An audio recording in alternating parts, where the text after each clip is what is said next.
mahalaga na mayroong ayuda na limitado, pero hindi ganyan kalaki. At mahalaga na talagang maliwanag yung guidelines ng pagbibigay nito.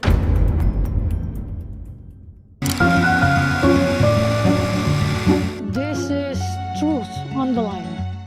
May isa pang isyong nire-raise ngayon sa 2026 GAA, yung tinatawag nilang soft pork barrel, yung mga ayuda.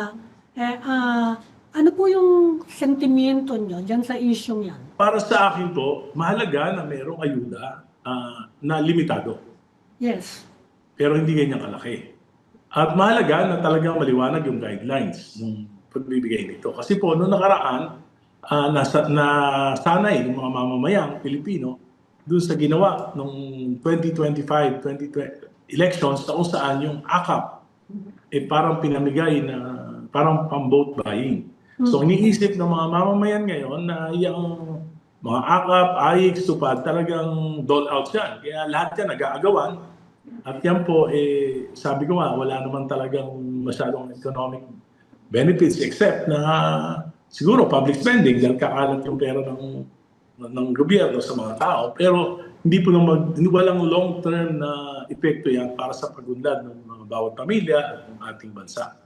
Kaya dapat po limitahan. Pero ako po, bilang isang kinatawan na direkta, sabi ko nga, basa yung aking paa, dahil basa na kasama ako ng mga mamamayan sa paghihirap nila dito sa aking distrito, alam ko po na may mga crisis situation na kailangan talaga na may malalapitan sila at na mabibigyan sila ng pangmadaliang tulong.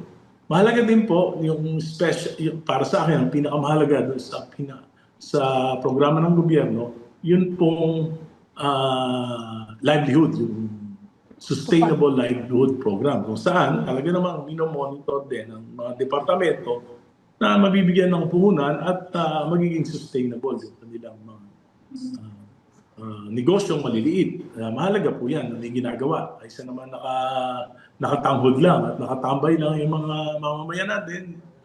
Lalo na yung mga nasa extreme poverty line, palagay ko, dapat maturuan sila kahit na maliliit na negosyo. Yung tupad, alam nyo, yung mga yan, depende po talaga sa tao na nagpapatupad eh.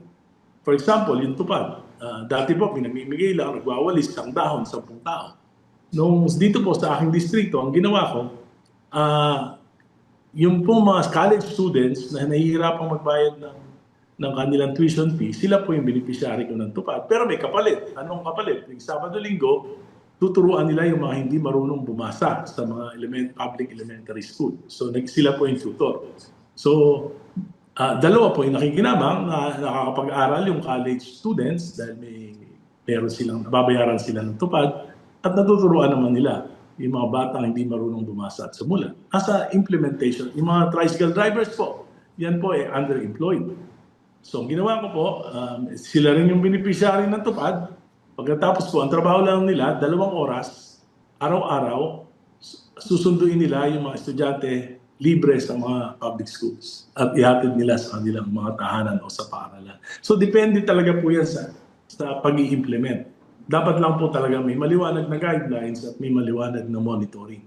Hindi nyo po may iwasan na yung mga politiko ay gumawa ng paraan para matulungan nila yung kanilang mga constituents. Sapagkat kung iaasa natin sa national government, naniniwala po ako na wala silang absorptive capacity para talaga malaman kung sino yung nangangailangan. Kung pupunta nila sa mga tanggapan nila, malamang mga fake IDs pa yung madala sa kanila. Samantalang kami, kilala namin talaga yung mga constituents namin, kung yung mga lugar, at may paraan kami para malaman kung talagang nanloloko lang o talaga namang nangangailangan.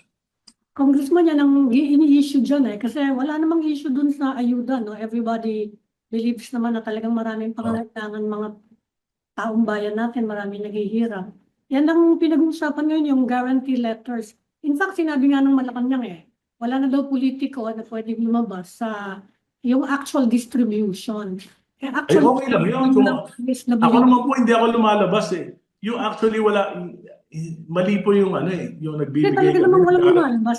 Hindi. Merong hindi lumalabas, pero matagal na sinabi yun ng mga agency Talaga namang hindi pwede yung mga politiko doon, although hindi siya nasusunod, ano. Pero sa Pero ngayon, yung guarantee letter po, may mali dyan eh. ang Mali issue yung ng sinasabi na endorsement, nag-i-issue kami ng guarantee letter. Hindi po yes, totoo yun.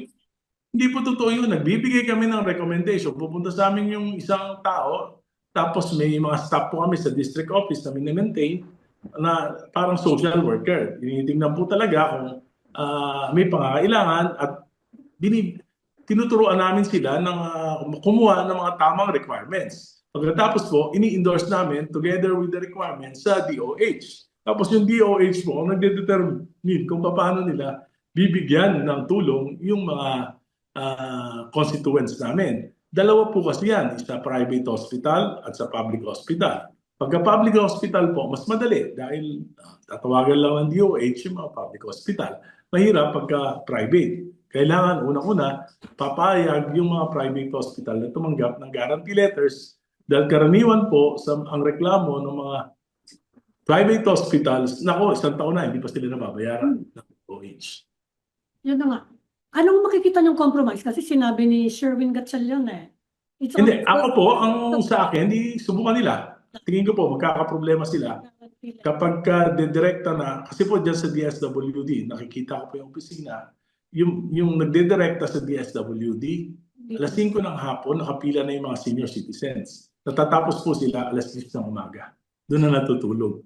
Paghihintay ng ayuda. Mukha pong mga kawawa, mukhang mga timawa, gutom, uhaw, para sa 3,000, 2,000 tulong ng DSWD. Mas may paraan po yung kaming mga politiko, sapagkat kami po, merong relasyon dun sa mga tao. Yung pong karaniwan sa mga agencies, yung birokrasya ng gobyerno, yung mga, parang mechanical na trabaho nila. Mechanical na trabaho. Samantalang sa amin po, ayaw namin na halimbawa, pipila sila, kahit pa paano, may binibigay kami tubig. Gastos na naman yun, tubig para lang o kaya meron kaming sistema talaga para mapabilis. Hindi po, yan po maobserbahan nyo kahit pumunta kayo sa mga DSWD offices, talagang nakahaba isang gabi ang pilahan para sa pagbubukas ng opisina ng alas 8 ng umaga. Sabi ni Dr. Tony Gans, ganun din naman daw under the guarantee letters sa MyFit. Inaabot nga daw ng 2 days yung nagpapaikot-ikot yung mga humihingi ng endorsement from politiko. But anyway, Sa amin, sabi ngayon depende ng po DOH, siguro yun. Depende po yun siguro sa politiko. Dahil siyempre po, ako po, alam ko yan, pagka nagpunta sa akin, yung mga humihingi ng endorsement, bibigay ko requirements, pag binigay, stop ko na po yung nagpa-follow up sa Department of Health. Hindi ko na po, kasi pamasahe pa lang, problema na eh. Pamasahe pa lang, pupunta sila sa mga agencies. Karaniwan naman po, mangyayari nga, pupunta sa amin, hihingi ng pamasahe para makapunta niya sa mga agencies. Ganon din po yan. so ngayon sinabi po ni Ted Herbosa, yung Department of Health daw, hinahanda yung mga guidelines. This is for MyFit. Ano po yung gusto nyong makita dun sa mga guideline na yun? Kung sakasakali lang na konsultahin pa rin ng Congress, syempre, baka tanungin Hindi pa. ko po alam kung paano sila, ano yung absorptive capacity nila to entertain yung araw-araw na nangangailangan. Siguro, ang pwede nilang gawin, lahat ng public hospital libre. Wala na kayong babayaran. O di okay. Yan ang pinaka-solusyon. Kung gano'n ang sistema, basta sa public hospital, di wag na makialam lahat ng politiko. Total, wala namang babayaran.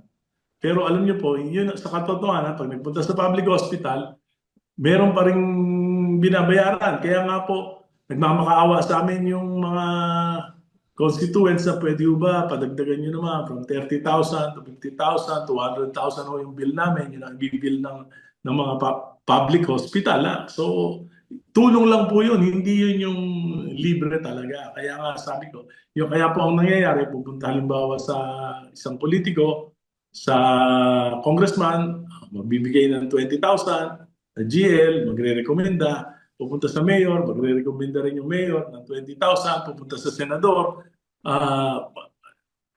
pupunta sa PCSO, pupunta sa DSWD para makompleto po yung kanilang ibabayad. Kulang pa rin, mangungutang pa rin yan para makapagbayad, lalo na po yung mga malulubang sakit.